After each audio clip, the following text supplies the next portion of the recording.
কাল কিয়ামতের দিনটা বড় ভয়ঙ্কর হবে, এত ভয়ঙ্কর বন্ধু।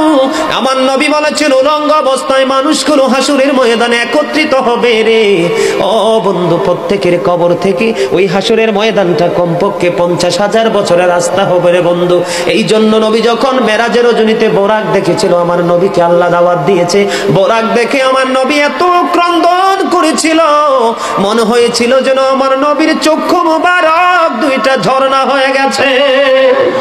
এই যুবক, কাল কিয়ামতের দিন ঘাম এত ঘামবে রে, কেউ মাজা পর্যন্ত, কেউ নাভি পর্যন্ত, কেউ বা আবার পুরো শরীর বন্ধু ঘামের নিচে ডুবে থাকবে, আবার মাথার মগজ টকবক টকবক করে উতরাইতে থাকবে রে।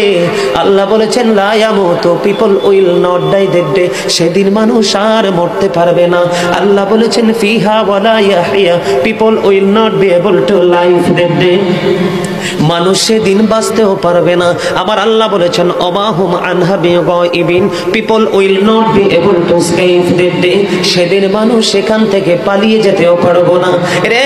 দুর্গাপুরের যুবক, হাদিস শরীফের মধ্যে এসেছে কাল কিয়ামতের দিন আল্লাহর আরশের ছায়া ছাড়া কোনো ছায়া থাকবে না।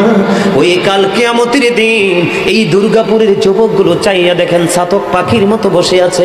আমার কাছে এত সুন্দর লাগে রে যুবক, আমার হৃদয়টা ঠান্ডা হয়ে গেছে, কলিজা ছুঁয়ে গেছে তোমাদের উপস্থিতি এবং মনোযোগ।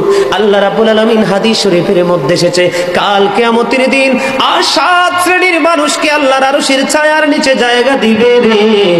এর মধ্যে বিশাল একটা টিম থাকবে পৃথিবীর যুবকেরা। জোরে জোরে সুবহানাল্লাহ।